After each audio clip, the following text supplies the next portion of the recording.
Hi everyone, I'm Lynn with Psychic Focus at psychicfocus.blogspot.com, and today's topic is there anyone on the other side? And so what someone asked me I thought was really interesting. Maybe you find it interesting too, I hope. It says, hello Lynn, are there circumstances in which you can't reach someone on the other side, someone famous? Would it be because they don't want to speak to you, or perhaps because they might exist in a state that does not permit you to reach them? Would it be possible to have Socrates, Plato, Aristotle available all at the same time, asking them questions, getting replies from them? Thanks. So when I approach my readings and I ask a question or I have a thought, I always have the intent to communicate with a desired person that's going to give me the most accurate, most truthful, clarifying information. The challenge is if that person really wants to come through or not. Sometimes when I do this, the being themselves, the one that maybe I really want to communicate with, is surrounded by other beings that have a stronger presence. And when that happens, a stronger being typically takes over. It's as if many beings are fighting to be heard, and depending on what energy is surrounding them, their ability to come forward, it might get overshadowed by that more dominant energy. I've had situations where the being didn't want to communicate.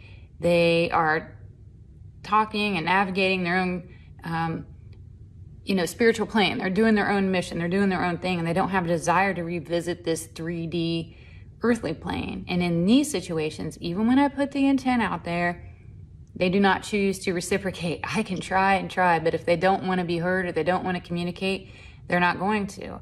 I might see a shadow. Sometimes I see a movement. So I usually know that they're there.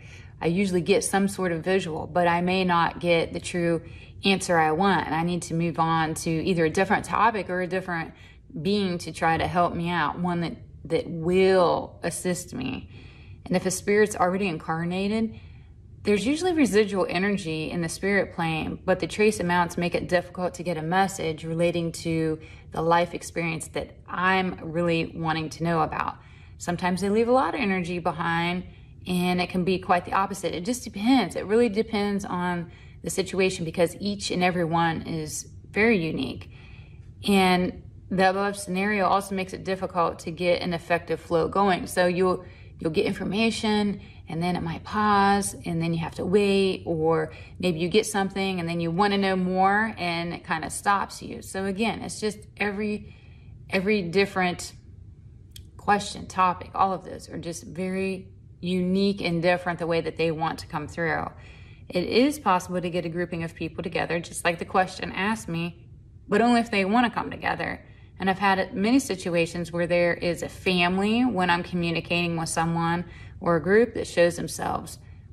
But usually there's just one spokesperson when that happens. I might see 5 people, but only one will do the talking and communicating. So I have to go on the visuals of what I get in conjunction with the auditory message that I get to really put the full picture together. So, interesting question. Hopefully you liked it. Curious your thoughts. Please leave a comment. Again, I'm Lynn with Psychic Focus at psychicfocus.blogspot.com. Thank you. Bye.